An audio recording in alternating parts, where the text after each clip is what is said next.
There's this concept that I've seen you talk about in the past called this Vision Prism. And why don't you touch on that and explain how that factors into all three of those areas? One of the first things we do when we are doing our diligence, deciding whether to partner with a company, starting to work with a management team, is we really focus on what some people call organizational clarity. Getting vision right, values right, having that drive strategy. Hey, a lot of companies are actually kind of just going through the motions haphazardly. Like if you were to ask different people who work at a company, what are you really doing? Or what are you working towards? Or what's the vision? Or what? It's shocking how often the answers you get aren't the same. Or that a management team thinks or a leadership team thinks they're pretty clear about why do I exist? What problem do I solve? What's my mission? Where am I going? But that hasn't propagated down. That hasn't translated. And so there actually isn't nearly as much alignment as people think. Getting that vision right and getting the right stakeholders aligned behind it, we find that's one of the most important things we can do.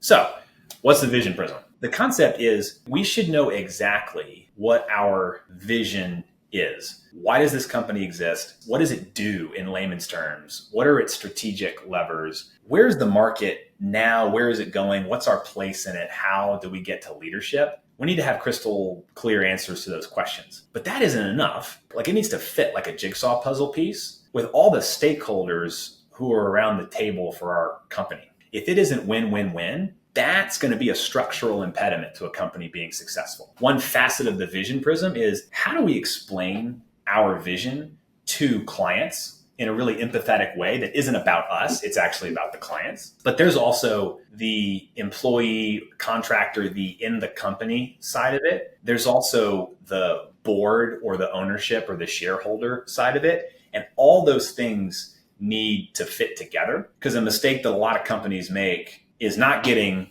that clarity in the first place. The company's not going to be as successful as it can be.